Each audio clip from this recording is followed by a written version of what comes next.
ओम शांति। अव्यक्त मुरलियों की श्रृंखला में आज हम प्राण प्यारे बाप दादा के 18/9/69 के मधुर महावाक्य सुन रहे हैं। त्रिनेत्री, त्रिकालदर्शी और त्रिलोकी नाथ बनने की युक्तियां। ये अव्यक्त मुरली 2 पार्ट में है।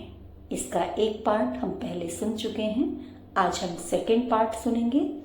अगर आपने फर्स्ट पार्ट नहीं सुना है तो डिस्क्रिप्शन बॉक्स में इसका लिंक दिया है, पहले आप फर्स्ट पार्ट सुनिए फिर सेकेंड पार्ट सुनिए। आज बाबा ने कहा आसक्ति में आ जाते हैं ना, तो आसक्ति के बजाय अगर अपने को शक्ति समझो तो आसक्ति समाप्त हो जाएगी।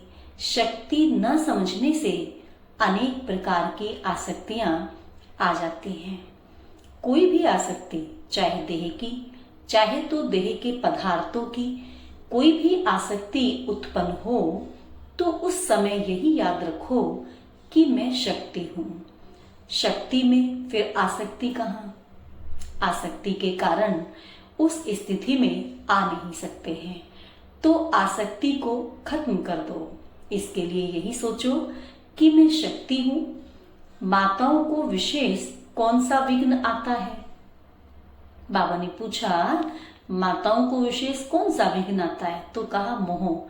तो बाबा ने कहा मोह किस कारण आता है? मोह मेरा से शुरू होता है। लेकिन आप सबका वायदा क्या है? शुरू में आप सब जब आए तो आपका वायदा क्या था? मैं तेरी तो सब कुछ तेरा। पहला वायदा ही यह है, मैं भी तेरी और मेरा सब कुछ भी तेरा। सो फिर भी मेरा कहां से आया? उसके बाद भी मेरा बाबा ने कहा कहां से आ गया? तेरे को मेरे से मिला देते हो। इससे क्या सिद्ध हुआ कि पहला वायदा ही भूल जाते हो। पहला वायदा ही सब यह कहते हैं, जो कहोगे वो करेंगे, जो खिलाएंगे, जहां बिठाएंगे। यह जो वायदा है वह वायदा याद है। तो बाप तुमको अव्यक्त वतन में बिठाते हैं, तो आप फिर व्यक्त वतन में क्यों आ जाते हो? वायदा तो ठीक नहीं निभाया। वायदा है जहां बिठाएंगे वहां बैठेंगे।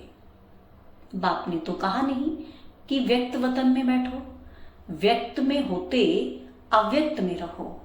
तो पहला पाठ ही भूल जाएंगे तो फिर ट्रेनिंग क्या करेंगे? ट्रेनिंग में पहला पाठ तो पक्का करवाओ। यह याद रखो कि जो वायदा किया है उसको निभाकर दिखाएंगे। जो माताएं ट्रेनिंग में आई हुई हैं, आप सब सरेंडर हो। जब सरेंडर हो चुके हो तो फिर मोह कहां से आया? जब कोई जलकर खत्म हो जाता है तो फिर उसमें कुछ रहता है? कुछ भी नहीं। अगर कुछ है तो इसका मतलब कि तीर लगा है लेकिन पूरे जले नहीं हैं, मरे हैं, जले नहीं हैं। रावण को भी पहले मारते हैं फिर जलाते हैं। तो मरजीवा बने हो परंतु जलकर एकदम खाक बन जाएं, वो नहीं बने हैं। सरेंडर का अर्थ तो बड़ा है, मेरा कुछ रहा ही नहीं। सरेंडर माना सब कुछ बाबा का। सरेंडर हुआ तो तन मन धन सब कुछ अर्पण। जब मन अर्पण कर दिया तो उस मन में अपने अनुसार संकल्प उठा ही कैसे सकते हैं? तन से विकर्म कर ही कैसे सकते हैं?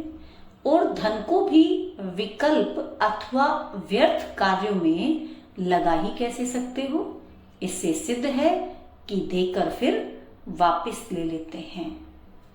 जबकि तन मन धन दे दिया है तो मन में क्या चलाना है वो भी श्रीमत मिलती है। तन से क्या करना है वो भी मत मिलती है। धन से क्या करना है सो भी मालूम है।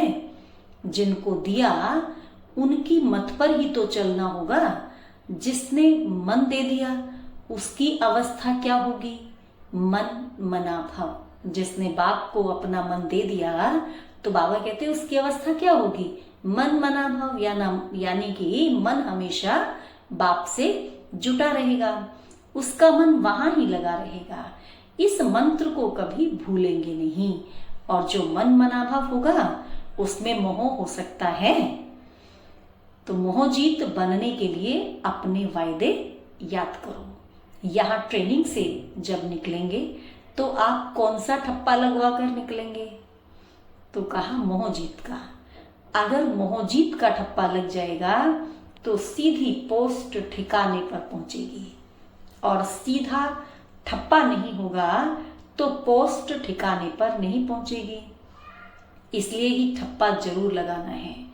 इन माताओं का ही फिर समर्पित समारोह करेंगे, उसमें बुलाएंगे भी उनको जिन्होंने ठप्पा लगाया होगा। मोहजीत वालों का ही सम्मेलन करेंगे, इसीलिए जल्दी जल्दी तैयार हो जाओ। अच्छा, ओम शांति।